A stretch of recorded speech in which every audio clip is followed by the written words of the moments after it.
Para saksi dan korban menggambarkan bagaimana cara Elizabeth melakukan pembantaian, pemukulan, hingga pembunuhan pada para korbannya. Assalamualaikum warahmatullahi wabarakatuh. Halo guys, terima kasih sudah mengklik video ini. Hari ini aku akan bahas mengenai seseorang yang dijuluki sebagai wanita terkejam sedunia. Dia adalah seorang putri bangsawan yang memiliki kekuasaan dan memiliki tanah di Hungaria dan Transilvania. Namun, dia juga tercatat sebagai wanita pembunuh berantai dengan korban terbanyak sepanjang sejarah, meskipun jumlah pasti korbannya masih dalam perdebatan. Diduga, sang putri ini dibantu oleh 4 pelayannya, dituduh telah menyiksa dan membunuh ratusan perempuan di antara tahun 1585 hingga 1609. Keterangan sumber mengenai jumlah korban yang telah dibunuh oleh sang putri itu berbeda-beda. Ada yang menyatakan puluhan hingga ratusan orang. Nah, siapakah dia dan apa sajakah kekejamannya sehingga dia dijuluki dengan wanita terkejam sedunia? Oke, stay tune.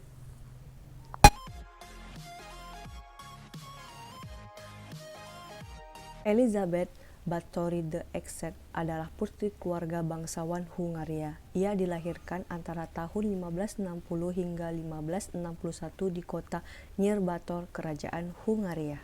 Ayahnya bernama George Báthory dan ibunya bernama Anna Báthory. Dari keluarga ibunya, ia masih memiliki hubungan kekerabatan dengan Raja Polandia dan Raja Transilvania. Elizabeth besar dan tinggal di istana Hungaria Timur. Terlahir di tengah kekeluargaan bangsawan, Elizabeth besar dalam limpahan kekayaan, pendidikan, dan status sosial. Namun, menjadi bagian dari keluarga bangsawan, Elizabeth juga hidup dalam banyak aturan. Ia bahkan telah bertunangan dengan keturunan bangsawan lain sejak umur 10 tahun. Elizabeth menikah pada usia 15 tahun dengan Ferenc Nadasdy, putra dari Baron Tamas Nadasdy, yang juga dari Hungaria yang pada saat itu berusia 19 tahun. Pernikahan mereka dilatar belakangi oleh tujuan politik dalam lingkaran aristokrasi. Usai menikah, Elizabeth pindah ke kastil milik keluarga Nadasdy di Sarvar, sementara suaminya melanjutkan pendidikan di Wina, Austria. Pada tahun 1578, Ferenc menjadi komandan pasukan Hungaria dan turun dalam perang melawan kerajaan Utsmania. Selama sang suami berperang, Elizabeth berwenang untuk mengatur urusan bisnis dan kenegaraan, bahkan termasuk urusan kesehatan masyarakat Hungaria. Dari pernikahannya dengan Ferenc, Elizabeth melahirkan lebih kurang 5 orang anak. Ferenc meninggal pada Januari 1604 di usia 48 tahun karena sakit. Namun tidak ada keterangan yang lebih rinci mengetahui penyakit apa yang diderita oleh Ferenc saat meninggal dunia. Antara tahun 1602 dan 1604 beredar kabar di lingkungan kerajaan mengenai kekejaman yang dilakukan oleh Elizabeth Báthory. Kabar tersebut sampai ke telinga Menteri Lutheran dan kemudian menanyakannya kepada keluarga Báthory hingga mengajukan ke pengadilan Hungaria. Pada tahun 1610, Raja Hungaria yaitu Matthias II memerintahkan kepada pejabat tinggi Hungaria yaitu George Thuzo untuk melakukan investigasi dan mengumpulkan bukti. Penyelidikan dilakukan dengan memanggil lebih dari 300 orang saksi. Catatan persidangan menuliskan bahwa keterangan diberikan oleh 4 orang terdakwa yang membantu Elizabeth dalam melakukan kasus ini, pemuka agama, rakyat jelata, serta pekerja di kastil Sarvar. Menurut keterangan tersebut, korban kekejaman Elizabeth awalnya adalah anak-anak gadis yang berusia 10 hingga 14 tahun. Mereka pada umumnya adalah anak-anak rakyat jelata yang ditawari pekerjaan di kastil dengan bayaran yang tinggi. Kemudian dikatakan lagi korban Elizabeth bertambah menjadi putri bangsawan yang memiliki status lebih rendah, yang dikirim oleh orang tua mereka untuk belajar sopan santun di istana kerajaan. Bahkan Elizabeth juga memerintahkan para pelayannya untuk menculik para korbannya.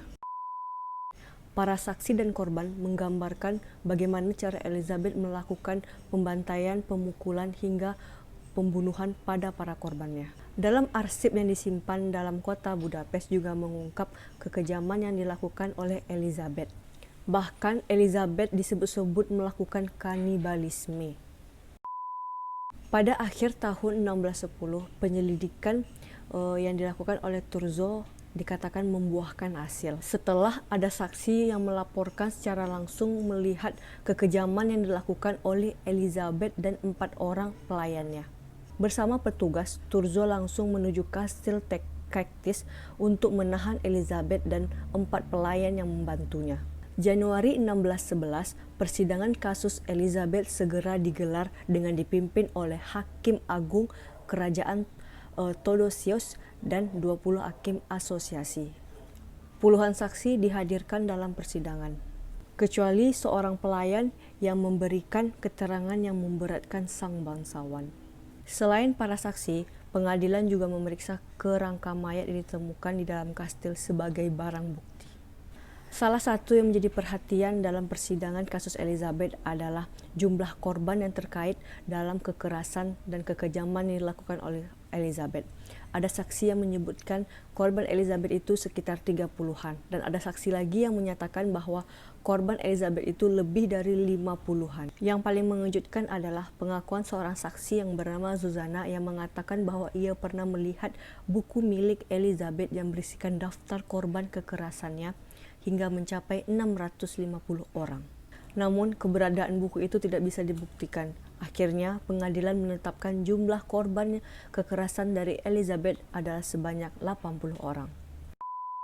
Setelah diputuskan sebagai pelaku pembunuhan dengan jumlah puluhan orang, Elizabeth dipenjara di kastil Cactus dan ditempatkan dalam sebuah ruangan tertutup tanpa jendela.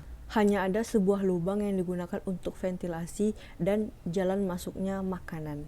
Elizabeth hanya bertahan 4 tahun di dalam penjara sebelum setelahnya ditemukan meninggal pada Agustus 1614. Menurut salah satu laporan, jika malam sebelum kematiannya, Elizabeth sempat mengeluh kepada petugas bahwa ia merasa kedinginan. Namun, keluhannya tidak diindahkan oleh petugas, hingga akhirnya ia ditemukan tewas keesokan harinya.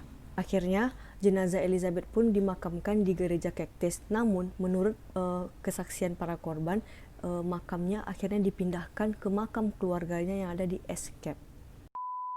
Oke guys, itulah seputar kisah tentang wanita terkejam sedunia yang melakukan pembunuhan hingga mutilasi sampai ke kanibalisme.